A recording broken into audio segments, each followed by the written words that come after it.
Hi friends, எல்லோரும் எப்படி இருக்கீங்க? இன்றைக்கி ஒரு டேஸ்ட்டான ரொம்ப ஈஸியாக பண்ணக்கூடிய ஒரு டிஷ்ஷு தாங்க உள்ளி சம்மந்தி. இந்த ஒரு உள்ளி சம்மந்தி போதுங்க, ஃபுல் பிளேட்டு சாதமும் காலி ஆகிடும்.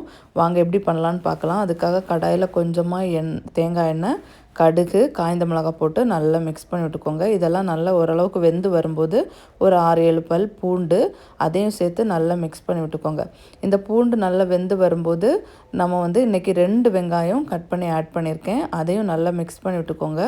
வெங்காயம் ஓரளவுக்கு வதங்கி வரும்போது ஒரு சின்ன துண்டு புளி, அப்புறம் 1/2 டேபிள் ஸ்பூன் பெப்பர் பொடி, அப்புறமா தேவைக்கு ஏற்றவாறு நம்ம உப்பும் சேர்த்து மிக்ஸ் பண்ணி விட்டுக்கலாம். மிக்ஸ் பண்ணி விட்டோம். இது ஓரளவுக்கு வெந்து வரும்போது கொஞ்சமாக கருவேப்பிலை, கொஞ்சம் கொத்தமல்லி இலை அதையும் சேர்த்து நல்லா மிக்ஸ் பண்ணி விட்டுக்கலாம். இப்போ இதை ஆற வச்சு ஒரு மிக்ஸி ஜாடியில் போட்டு அரைச்சி எடுத்துக்கலாம். ரொம்ப மை மாதிரி அரைக்கணும்னு தேவையில்லைங்க, கொஞ்சம் குறைன்னு அரைச்சி எடுத்தால் போதுங்க. இது நம்ம வெறும் சாதத்துக்கு இல்லை கஞ்சி, தயிர் சாதம் எதுக்கு வேணாலும் சேர்த்துக்கலாங்க. ரொம்ப டேஸ்ட்டாக இருக்கும். நான் இன்றைக்கி இது கூடவே கொஞ்சமாக தயிர், அப்பளம் எடுத்திருக்கேன்.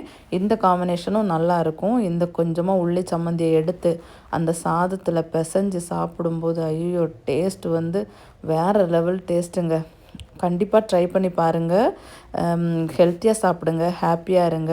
பிடிச்சிருந்தா லைக் பண்ணுங்கள், ஃபாலோ பண்ணுங்கள். பாய் பாய்.